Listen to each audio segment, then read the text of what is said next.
Yeah, welcome, ladies and gentlemen, to today's ENRICH in China webinar, Meet ENRICH in China's soft landing zones. And we are very happy to present to you today 3 soft landing zones collaborating with ENRICH in China, who are located in the south of China.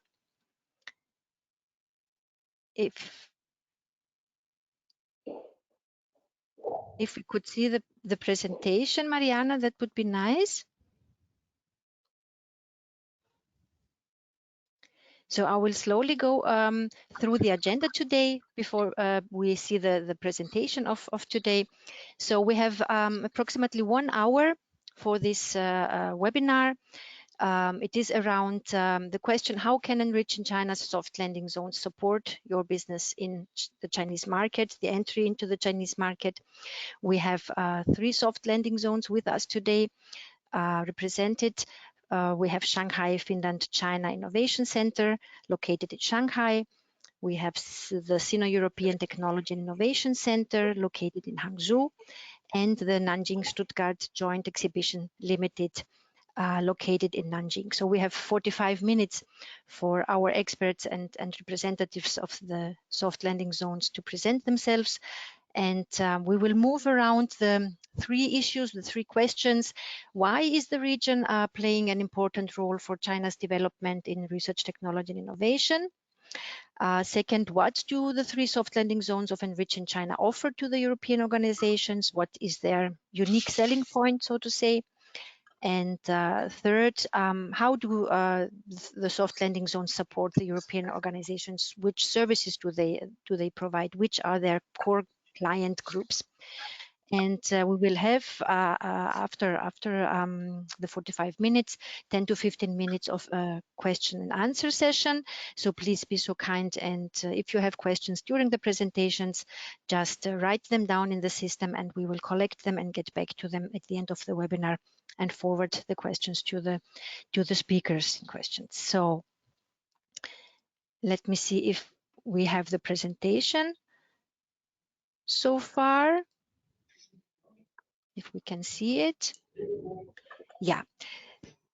A very warm welcome to our 4 speakers and experts today. Welcome Joan Zhang from the Shanghai, Finland-China Innovation Center. Then I would like to welcome Jake Watkin and Athena Wang from the Sino-European Technology and Innovation Center. Hi, everyone. And last but not least, welcome also Oscar Pratvantil from the Nanjing Stuttgart Joint Exhibition Limited. So thank you very much. We're very happy to have you here with us today. And since the time is limited today, I will just really pass the floor to our first speaker, to Joan, and ask her why start business in Zhangyang Science City. Thank you. So I'm Joan Zhang from Finland-China Innovation Center. So it's called FinChi for short, and I've been working for FinChi now already over 10 years. So quite a little bit understand how to working and how to help the Finnish companies. So why we started business in Zhangyang Science City? So first we are based in Shanghai, but in Shanghai we are specifically based in this Zhangyang Science City. Before, maybe you have heard it as Zhangyang Science and Technology Park. It was established in 1992 and one of the first national science parks. But in 2017, it was upgraded to this Zhangyang Science City as to strengthen the overall construction of the Shanghai Science and Technology Innovation Center in Shanghai. So it's more like one of the most important projects for the Shanghai city to try to develop. And also, as the Zhangyang Science City, it's a cluster of the R&D institutes. It has about 461 R&D clusters in this Zhangyang Science Park, and among which about 70 are the national and the municipal level as the R&D institutes, and it also has 36 science and technology public service platforms, and also 2 of them which are most important as the municipal level functional service platforms, mainly focused in the IC industry and also the pharmaceutical industries. And also in the Zhangjiang Science City, it's also like the cluster for the universities, like those famous universities, Fudan University, Jiao Tong University. They all have their branch campus here just in Zhangjiang Science City. And also it is the regional headquarters for many multinational corporates. About 55 multinational companies have set up their regional headquarters in these Zhangjiang Science cities, like the big names, IBM, ADA, Novartis, all they have set up their like headquarters here. And most importantly, Zhangjiang Science City is the it has a complete innovative business ecosystems here. It has about 86 incubations, 2,500 plus incubated platforms, incubated companies, 3,000 entrepreneurships. Sorry, here's a typo wrong. It should be 4 billion incubation fund, not 4 million, 4 billion incubation fund to support different startups and companies. And also it covering the industries in IoT, IC, AR, biopharma, intelligent hardware, aerospace, and cultural creativity. So we have been very actively cooperate with Zhangjiang High-Tech Park as one of the members here, and also as like strategic partner with Zhangjiang. So we have, as Finchi, we are the daughter company owned by Business Finland. So our headquarters, like Business Finland, has signed the strategic memorandum of understanding with Zhangjiang High-Tech Park in 2018, and also like within the Zhangjiang platform, they will launch the needs from the big companies, like those big multinational companies or big national companies or big private companies, of their needs in searching for new technologies or new applications. So we are part of this Zhangjiang Enterprise Alliance. So when they publish the needs, we can also bridge their needs with our companies here in Finchi, so that they can have the matchmaking possibilities and opportunities. And also we are the member of the Offshore Incubation Associations in Pudong, which is more like all the incubators with the foreign background or many serving the foreign companies, we can work together. And every year, Pudong government, they will also launch the like offshore projects competitions, which is meaning to have the competition for those startups from overseas. So we are also actively participating in this. And also, most importantly, we are also the licensed innovative incubator in the Pudong New District level and also at the Shanghai municipal level. By this, for those companies, when they have been registered in Finchi, then we can also help them to apply for different fundings from the local government, so that when they enter in China, when entering Shanghai, entering Zhangjiang, they can also get the support from the local government instead of fighting alone in the market. So this is my answers to the first question, and second is more related to what are the unique selling points from Finchi. So I think for the summaries, it can be more like we are wholly owned by Business Finland, so it's with a very strong Finnish government background to assist the European companies for their best interests. So we are more like to help those like foreign European companies, and we are not profit driven. Our main purpose, like to reach break even, would be that enough. So our main purpose is to help the companies to enter China, to get business and to win in the China market. And also we have the full lifetime support for the European SMEs, from the virtual company like virtual contact point to start business here, and to local operations, to their legal entity setup, and then to the subsidy applications, and also until the next stage for expansion or factory setup. And also we provide in-depth business advisories for the European companies to develop their China market, like market study, partner search, company factory relocation, matchmaking, etc., to working with different networks. So next slide, please. So in the next slide, regarding to these questions, I like to more like sharing success stories of one of our Finnish companies, which is BMH Technology OU. So they are providing these solid biofuel handling systems with refining solutions and life cycle services for power plants, cement kilns, and also waste management companies. So they joined us in 2012. At that time, they are like one of the first foreign companies to bring this SRF solid reusable fuel to the market. and then we help them to set up their first like sales and marketing team here, and help them to find their first Chinese employees, and also bridge them with different industries, and also with the different growth programs like clean tech growth program organized by FinPro at that time, so that they can also get access to the different big players in market.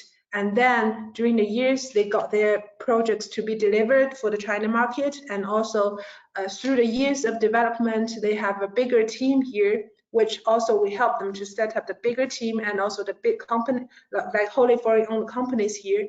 Until this year, they have a very complete independent local operation here, from the general manager to the employees are all local Chinese. And also they start to realize part of their products to be localization here. So now they are more like with healthy income and a self-sustainable like a foreign company here to be here with a complete business structure. And we help them with the whole cycle from the beginning, with this first employee like headhunted for them, and then help with them to bridge the different resources, and also help them to build up their team, to set up their own company. Until now, they are like one of the biggest client here in Finland, but we really help them to go through the whole process. And we are very happy to see that all the employees are recruited by Finland to help them to set up the team here.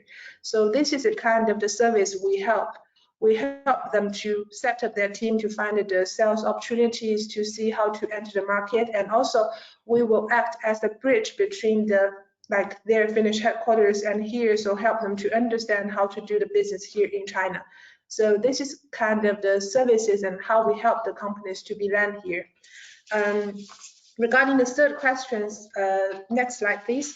Regarding the third questions, I like to share like the latest study from the Danish companies, from the survey of the Danish companies in China. They have listed 3 of the top challenges for the Danish companies, which based on my experience, it seems also quite common for at least for those Finnish companies we have been serving with. First is like the complex or the unclear rules create the widespread HR issues because of there are many different HR related labor laws, labor regulations, make it quite untransparent or difficult or complicated for the European companies to really how to hire the qualified employees, and how to if there's any business strategy change, how can I make the change of my own human resource arrangement. And second, related to the like foreign employees work permit applications, residence permit applications, especially after 2 years ago, we have launched a new foreign work permit application systems. So, and the second is the IPR, which is always a challenge for more than half of the Danish companies. And also we see it's also a big challenge for most of the Finnish companies here. So because if there's an IP issues, then the procedure of the claim is quite complicated and time consuming. And even if for the foreign companies, they win the case, then still the penalty is quite low compared with the loss might brought to the company. So it's also like a process we usually, for us, we will cooperate with other partners or those also from a like real life experience sharing with the companies to let them know how to protect their IPs and what they should do even before they enter the China market. They have to register them already. And also the third challenge is like the environmental regulations need to be consistent and predictable. As we know, then the China government have launched a new environmental law, and then all of a sudden there will be new regulations to be in place. There will be new sanctions to certain behaviors, but still it will raise the challenge to the foreign companies, especially for those they have because for foreign companies usually they will play by the book, by the law, with different as required by government, but then they also have their suppliers. Then sometimes it will bring the difficulties to suppliers, then it will bring an impact on the supply chain of the foreign companies. So that is also one of the challenges for the foreign companies, how to maintain the smooth operation of their supply chain in China related to sourcings and purchasings. So for us, what we try to do is to tackle all these challenges for the European companies and make them to be ready for the China market. So we help them our role is more like bridging the culture and a business environmental difference between Europe and China to make them more ready, or to explain or translate what has been in China, the culture, to them from a Chinese perspective understanding. And also we will tailor-make our services to help the companies' needs with flexible and lower risks, which is quite especially very beneficial for example, in the HR issues. We will help them to handle all these HR arrangements, make them more like risk-free from those binding complications. And also we have the resourceful network here to help the companies to find the right partners and service providers here. And also, as we know, like the COVID-19 outbreak has been a very big challenge for the companies to do business here. And nowadays it's still quite difficult to get the foreign experts to China, even though now it's available, but still the procedure is quite long and complicated. So, but based on the Danish company survey, and also based on our daily communication with our Finnish companies and other European companies here, what we understand is that the China market is still one of the most attractive markets to them. And in the 5-year span to see, and they are all very optimistic that the market here is still growing, and they will still focus on develop the China market in the longer run. So this is my understanding regarding the 3 questions. I believe so. Now is the stage for my next speaker. Thank you. Thank you very much, John. Very impressive range of services that you offer, but we'll get back to the questions afterwards. So I want to pass the floor to Athena and Jake from the Sino-European Technology and Innovation Center in Hangzhou to answer the 3 questions from their side. The floor is yours. Thank you.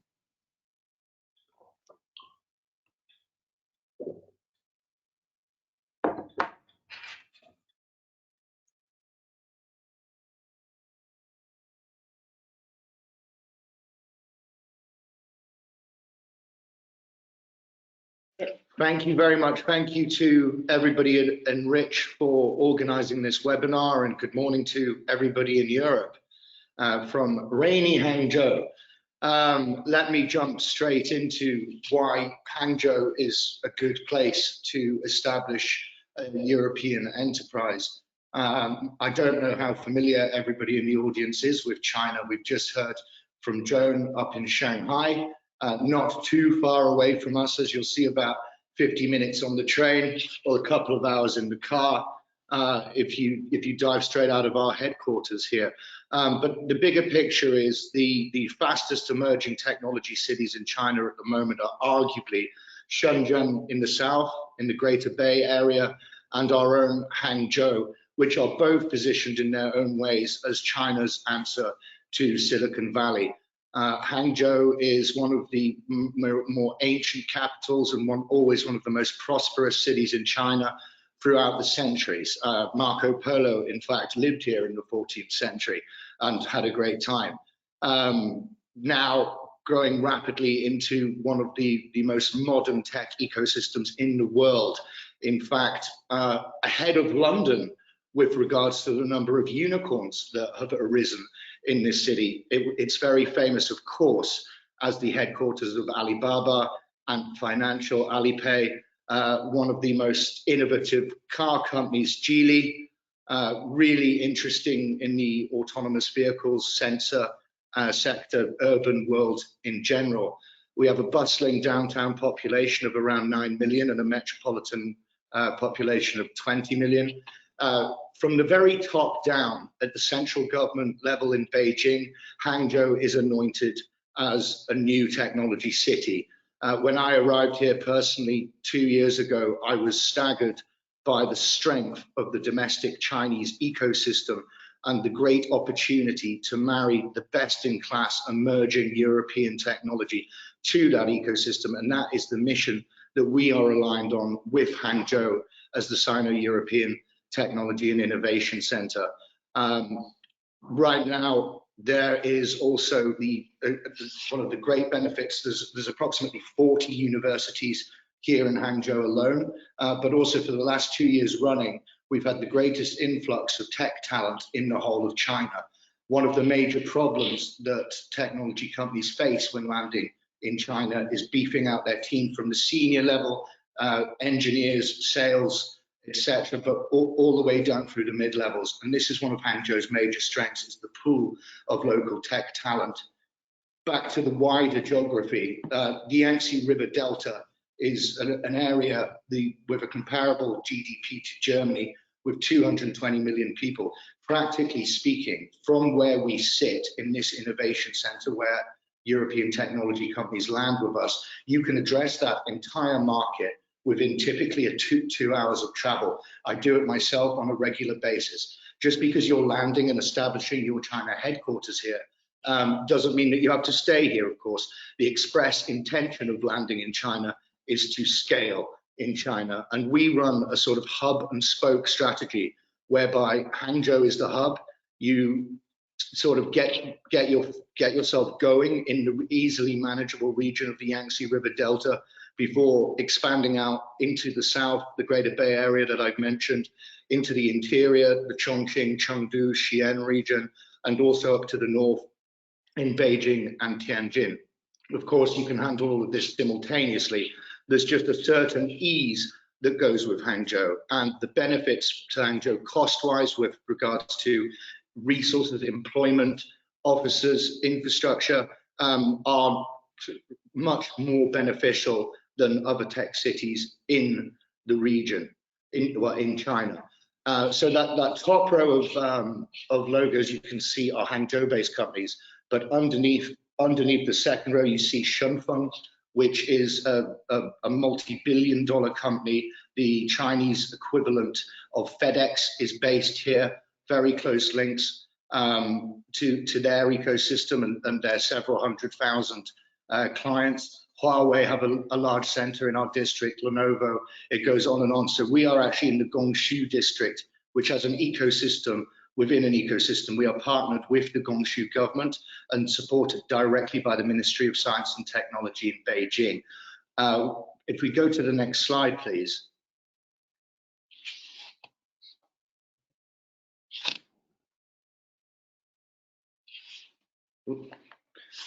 So this is our center here. As you can see, the white cube towards the bottom of the building, we are opening up a brand new refurbished center this month. We will have our next 15 technologies validating with the government and coming in towards the end of October. What do we do? We provide 5 core services, which we call China as a service to incoming technologies. So it's very much not just landing. Just landing is typically not good enough to ensure the success of an incoming technology. What we need to do is ensure that there is a demand for that technology, and we do that first. So we have a wide array of commercial and investment partners that we work with to identify not just gaps in the market, but to be confident that we can get offtake contracts from these partners as you land and achieve a rapid commercial outcome. Our government liaison service, well, we have 7 people on the ground in Hangzhou alone, 20 across China. We work in the same building as the Gongshu district government. You can see the building on the left is where we sit. The building on the right is where the government sit. I think, Athena, they have 15 people over there now, give or take. So they really are working in the same building, in the same offices as you, working hand in hand to ensure that the market is there, to connect you with commercial partners. Our team and their team will help to register your business, to get licenses, approvals, etc., etc. All the, might I say, tedious rigmarole of setting up a business in China, which can be difficult, is taken care of by our mutual teams, so you can focus on what you're good at, which is making sure the tech is fit for market, adapted to market, and ready to go, whilst handling the important early discussions on a commercial and investment basis to ensure that after you land, you can get to market successfully and quickly and then scale throughout China. We'll come to what is provided by the government in a moment, but the Gongshu government in particular and in Hangzhou have, we strongly believe, the best grant packages in the whole of China. We've done a lot of research on this. They go up to 15 million RMB. We are typically experiencing, with the technologies that we've landed and validated with the Guangxu government, in the range of 4 to 8 million RMB. And they don't take equity positions in the companies. These are strictly grants. The only ask is that you headquarter your company here in Guangxu for China. This does not forbid you from opening subsidiary companies all over China. In fact, this is the express intention. The only ask is that the headquarters is here and the intellectual property of the company is licensed to the headquarters based here. So you don't have to, let's make this very clear, you don't have to transfer your intellectual property to China. Merely license it to the the subsidiary company that you register here in Guangxu. The government are very proactive here. Again, they don't just want to fill the building, as can be the case in several places throughout China. They want to ensure the success. They are trying to upgrade the local economy in the specific sectors that we will get to later. They want to see foreign brains and foreign enthusiasm and ingenuity, new IP being developed in partnership with regional businesses, and they will support that from the very beginning, before you've even gone through a validation, through your landing process, to your commercialization, to your scaling, and even to your exit. Moving on to IP equity and exit protection.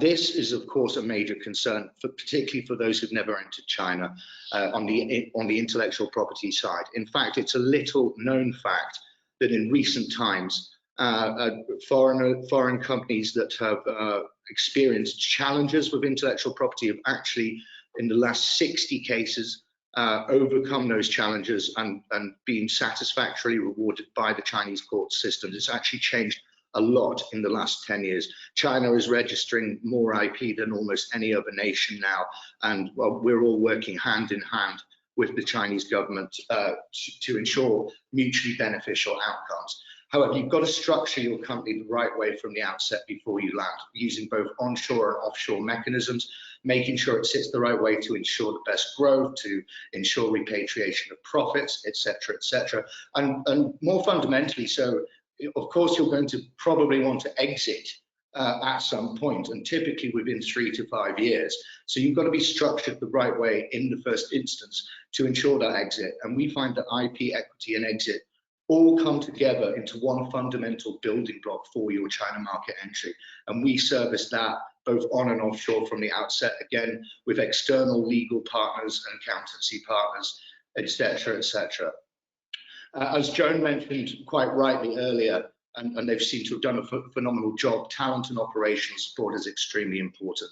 Again, I wouldn't expect a founder or a CEO with limited Chinese experience to come into the market and be able to identify the best team, board, to get going in the right manner. So we work hand in hand to identify that talent, as do the government. There are very frequent job fairs, recommendations, the best in class, young people coming out of universities or more seasoned salespeople who've been in your sector for some time, and we make sure those appointments are right. I mean, just this Friday, we appointed chairman to our property technology board, one of our portfolio prop tech boards, who is now bringing numerous large commercial contracts to the table for them as they land in October. We've appointed their senior software engineer, etc. That's just in the last week. And this is ongoing. If you want, we can even sit on your board in the short term to ensure that strategies are delivered correctly, pricing models and sales, in addition to many other elements with which you might need support. We believe in capital last. This may be a surprise, but I think it's also an important point.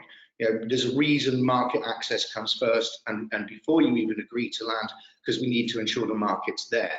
And the way it goes, the market and the capital and everything else, they all run concurrently.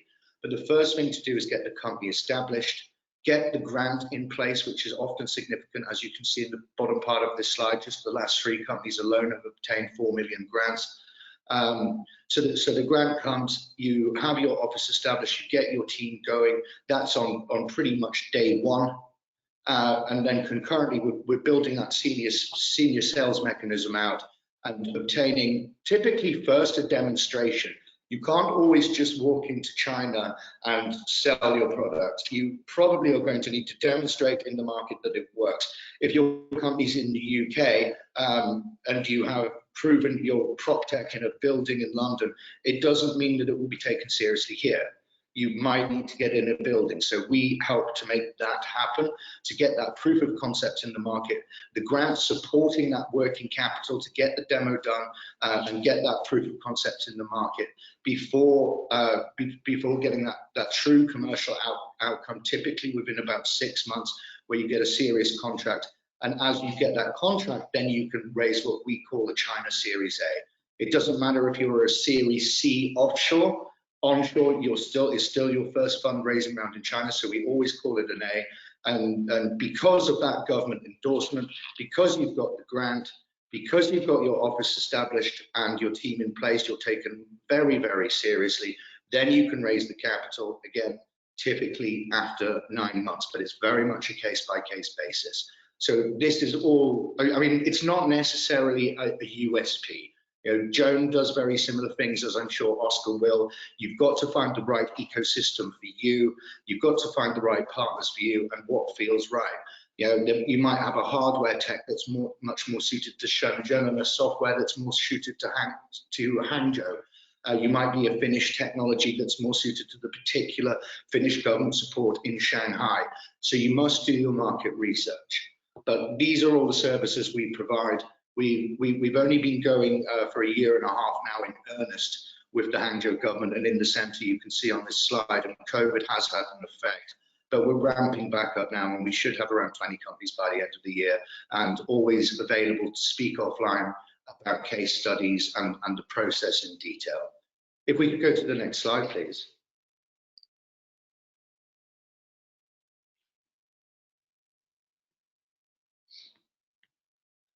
Okay, our core clients stages and groupings. I wouldn't want to put anybody off. You know, if you want to come to China, please do come. But you know, a lot of us have been working here for a very long time, and I'd say if you're pre-Series A outside of China, you may want to wait a little bit and focus on developing your home or more regional markets and getting to that at least first Series A funding stage before considering entering China. Because the Chinese market does have a preference for more developed technologies, typically Series A onwards. From our perspective, we will always take a strong Series A, and we will always do our best to support them, to land, to validate, and all of the other things that I just described. But our real sweet spot is from Series B, C onwards, because from Series B onwards, we do find that the technologies validate much better, get much more significant grant funds, upwards of the 5-6 million RMB mark, rather than a 2 or 3 million or even less if you're pre-Series A, and that gives you a much better footing with which to grow. Also, if you're pre-Series A, what you might find is that the management team are really, really busy, and it does take some dedication to get into China. Of course, it doesn't take all of your time, but if you're still building your business pre-A, you're focused on that. You've got some probably activist shareholders. You're starting to develop your market, and then 3 to 6 months, which is typically what happens when you're coming up with your China market entry strategy, working with us, going through the validation process, doing some trips out here. It can take away your focus. So if you're pre-A, I would urge you to think about this. So yes. Our core client groups are A to E, and typically a strong Series A, B, and C are where we see most of our client base coming from in these 5 core segments. Now, you will find that these 5 core segments are generally repeated throughout China with various governments and commercial partners, and that is for a reason. This is because at the national level, these are the areas where the Chinese central government and the market itself thinks China needs much more strategic input and still has a lot of room and market gaps for international technology to come in. They are very broad churches, and if you don't find yourself fitting into one of these particular segments, don't worry about it. Any high growth stage technology, anything that's underpinned by AI, machine learning, etc., is always going to be taken very seriously. I mean, right now, in Hangzhou. We're starting to see increasing requests from investors, commercial partners, and government for blockchain and fintech, which is going to be added to the list explicitly very soon. But yes, these 4 core segments, and they are very broad. Industry 4.0, inclusive of smart manufacturing, sensors, robotics, med tech, very much across the board. We're looking at the moment at which is very new for China, mental health related apps, right through to medical robotics, down to orthopedic devices. This really is very broad. Urban world is a catch-all term we use for smart cities, property technology, for mobility, which is a really big one in Hangzhou, for autonomous vehicles. Ag tech is a very big one for us too. There are a lot of challenges remaining in the agricultural and food supply chain in China. And whilst we would typically only put the corporate headquarters and perhaps R&D here and sell the actual technology out in the interior, we're still very welcoming of the corporate headquarters here and getting the funding here and having access to the Hangzhou, Shanghai, and other Yangtze River Delta capital markets. Clean tech, very much for the same reason. I think I can probably leave it there and wait to take questions. Thank you. Thank you, Jake. Before we take the questions, I would just like to give the floor to our third speaker, to Oscar from Messe Nanjing, and then we will have a sort of a discussion and discuss a little bit and ask the questions. So, Oscar, the floor is yours, and then we continue.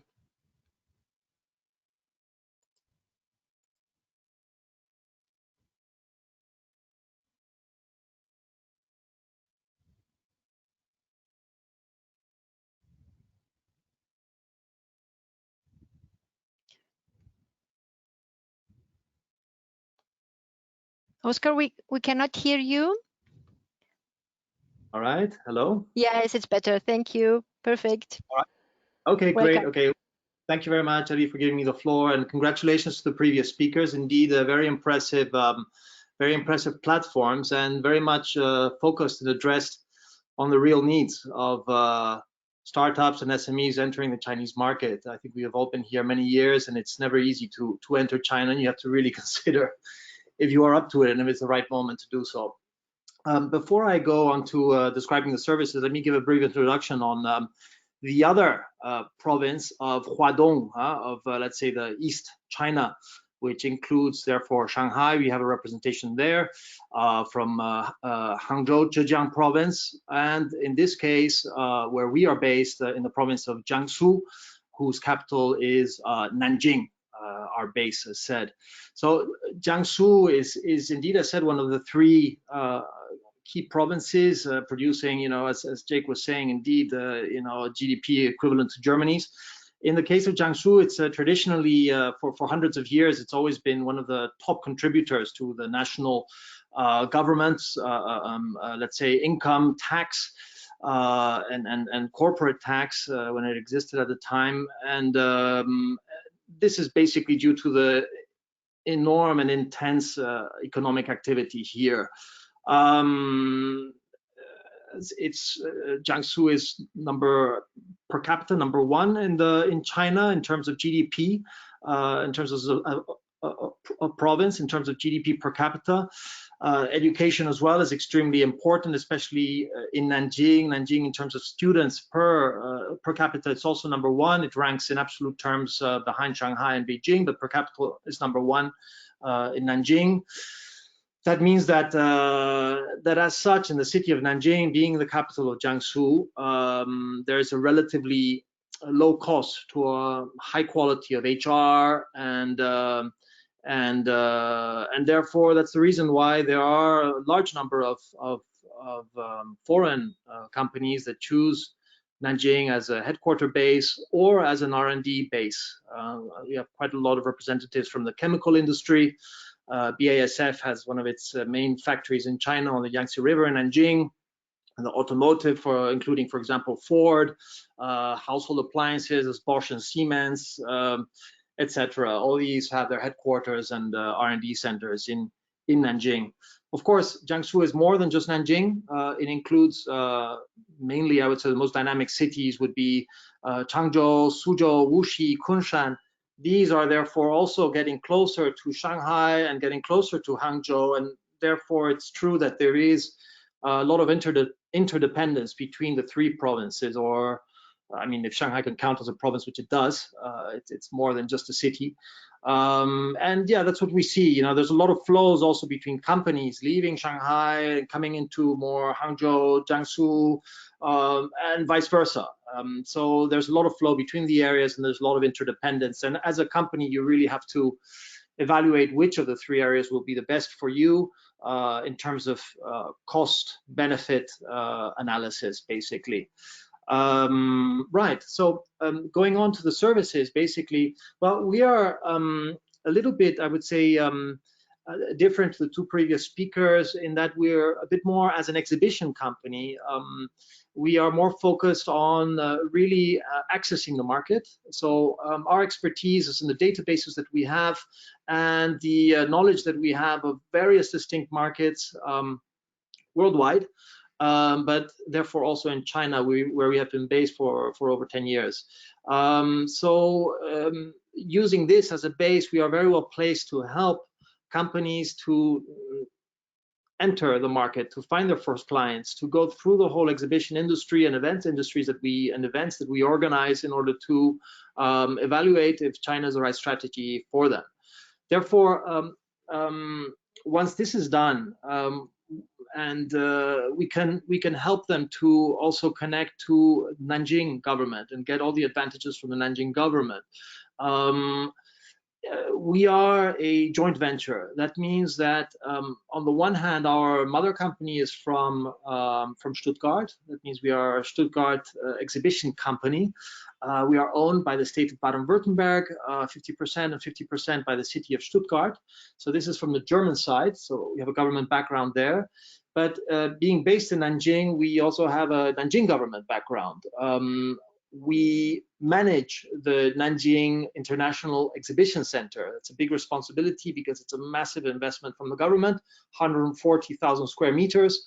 So we manage that center and that exhibition center, and we also organize our own exhibitions. So as I spoke before, through organizing our own exhibitions and through the knowledge that we have of the markets, we can support companies to get in. But through our connection and being partly a state-owned company, we also have a lot of connections, very close connections to the Nanjing government. And this has a lot of advantages, also as Jake was mentioning,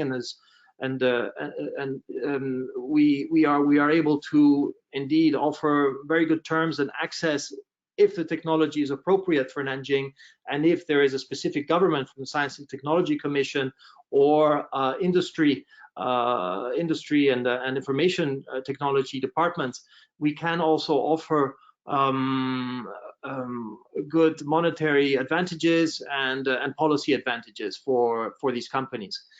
In terms of space, etc., there are a lot of incubators and accelerators that we can recommend in Nanjing. If need be, one can also be with us in the company. That's not an issue at all. But we will normally work very closely with one of our sister companies, which is Baden-Württemberg International. The state government of Baden-Württemberg has their own office here. Well, there's a lot of success cases there. I'll talk about them now. We might as well. They have over 20 companies in that space.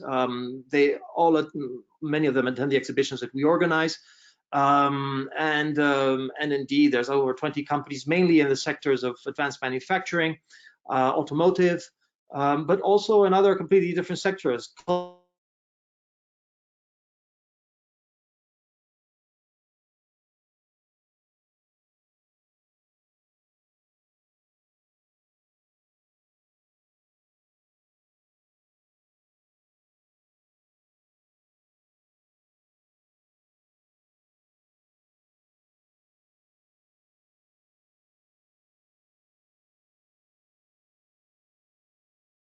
Oscar, just a second, we cannot hear you.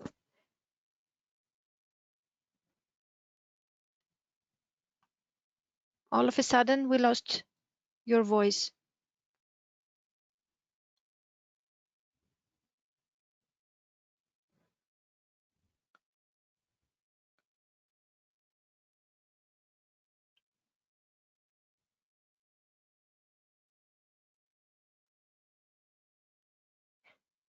Oscar, excuse me, And it is I cannot hear. It's yeah. Just check again. Can you? Yeah. Yeah, it's clear now. Okay, Can you hear me now? please continue. Yes, thank you. Sorry. No problem, no problem. No, I was saying that what we have seen from our experience, and this kind of mirrors a bit what the previous speakers have been saying, is that we see that matchmaking is also very important. For large companies, it's relatively easy to enter a new market because other companies can find you, or you will have already your whole setup how to find others. But for innovative companies at the beginning, it's important to support them further, to go one step further and to engage in a more tailor-made approach of organizing at least matchmaking activities where potential partners, potential clients can be found in order to penetrate the market and have your first success stories here. I totally agree with Jake. It's much better to, the best way to grow, and much better than finding finance, is to grow organically and have your own customers and generate your own cash flow. Of course, finance is always welcome in terms of investment, but this really should be the first step of validating, of finding a partner here if that's a strategy you want, and generating your first success cases, your first clients, which will therefore make it much easier and be able to get finance at much better terms, for sure. So maybe we can move to the next slide.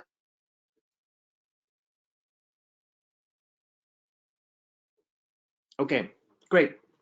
So yeah, basically, we offer high-level government, corporate events. That means that for innovative companies that are coming into China, this would be a very good opportunity to get close to the government, to get close to the corporates who can be their potential customers or investors. As I said before, we very much favor quality over size, and we will very much want to drill deeper in matching and finding appropriate partners and customers for China candidates, basically. Yeah, high exposure, right?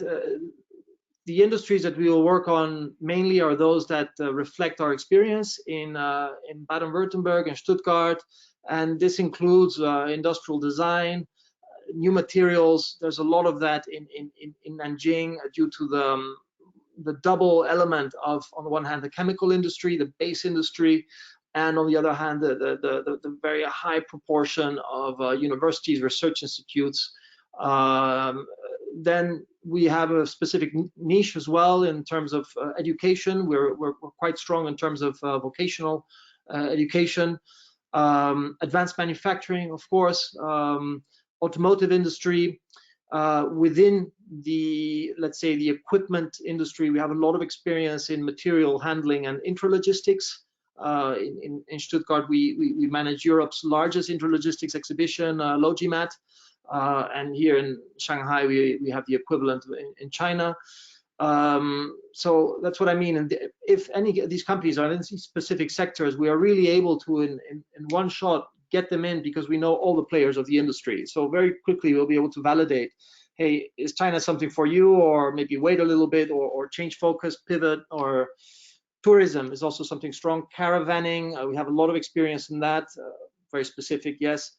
Agri-tech is up and coming, especially in Nanjing. There's 2 national level zones for this. National level is a big deal in China because it means that the national government will pay very close attention and pump a lot of money in there. So there's definitely a lot of resources there. Then again, there are so many places with with agricultural zones in China that okay, you have to choose well. But generally, national level is normally should have more resources and more support. Environmental technologies and health technologies are also 2 interesting industries that we work in over here. Okay, let's move to the next slide, please. Right, and basically, okay, although we are very much exhibition industry based, and personally, I have been managing an innovation department, so we try to innovate in our own events, but we're also very much of our background is not necessarily experience in exhibition industry.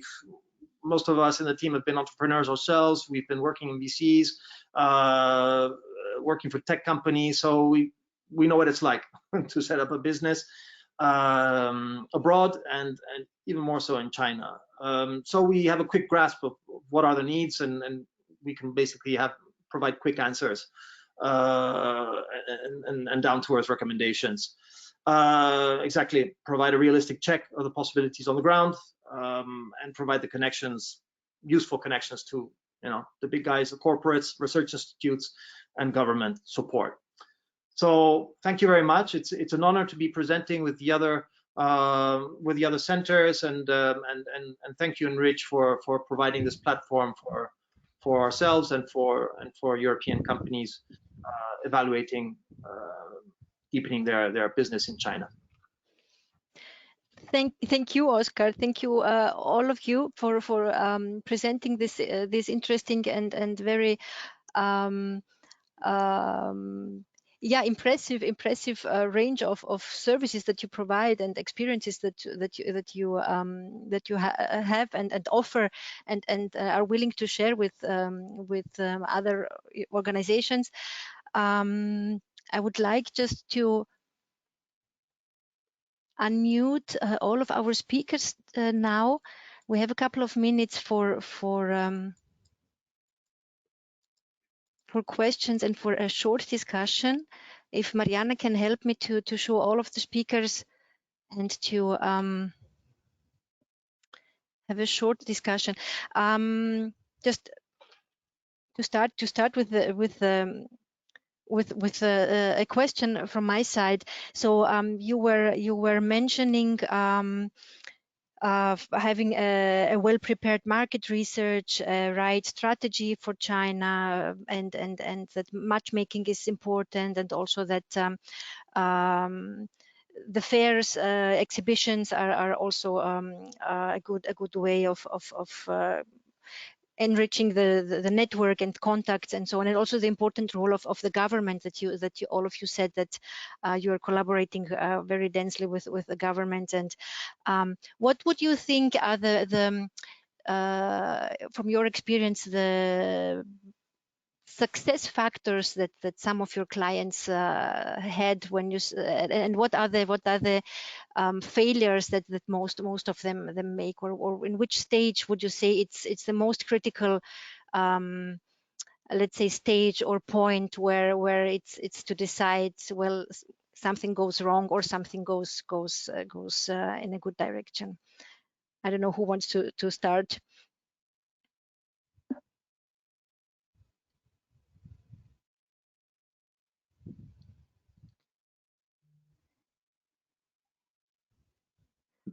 I have no problem answering if that's hello? Sure, Oscar, sure. Oh. Is it okay? Yes, I mean, I'm course, sure. Of course. Yeah, I mean, I great. All right, thank you. Yeah, I would say really the key is you really have to. I mean, entering any market, any new market is difficult, and as a foreign company entering Chinese market, even more so, for all the obvious reasons. But I think what's the key before the go and no go, I think you have to take steps. You really have to do your homework and have a very clear China strategy. So often you see companies.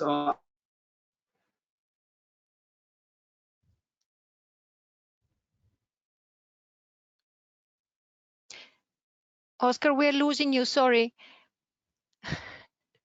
Either you're too quick, or maybe it's overloaded now, the line.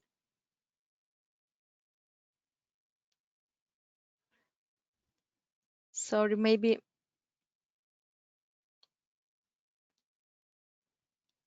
I will just try to switch off the cameras. Maybe it helps.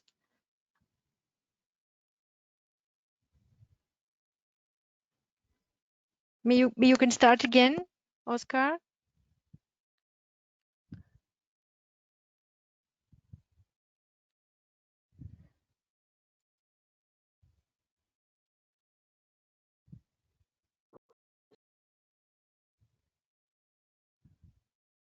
Yeah, due to technical problems, I'm sorry. I will try to switch off. Can we hear anybody now? Jake and Athena, maybe? You do not hear me as well. You hear me. You hear me. Okay. But we cannot hear you. Yeah. Oscar, I'm sorry. I will switch off your camera and try to get to Jake and to Athena. Okay. Yeah, that's fine. It's over. It's yeah, maybe Jake and Athena can speak from their point of view and experience.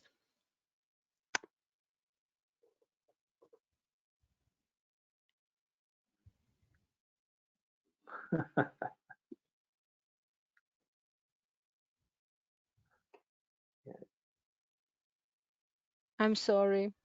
There we are. Hey. Here you are. Perfect. Perfect. Thank you. Thank you so much. No worries. These things are hard to manage. So the question was the easiest failures, the hardest points, the failures, and the successes. I mean, really instinctively to answer that question over the course of 2 periods in China personally between 2007 and 2020. So, give or take 15 years. More of a philosophical point. So many people, so many companies from Europe get very, very excited by the prospect of entering China. Because of the size of the market and the streets being paved with gold. And I don't want to take away from that because it is the most exciting market for most of these technologies and probably for a lot of the audience. Once again, as Oscar said too, the biggest mistake people make is coming too early for thinking they're ready.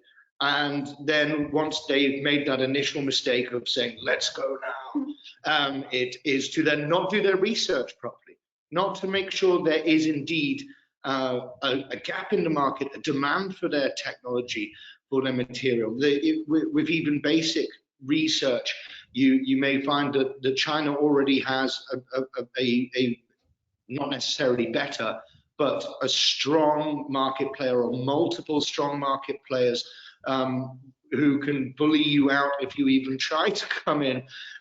So firstly, making sure you're ready, that you can truly resource this with both capital and time and with energy, and then making sure you've done your market research properly. That's why organizations like ENRICH, like Jones, like Oscar's, like our own and others are there to help support you to make sure that it's the right time, that there is a market and that you should indeed come on in.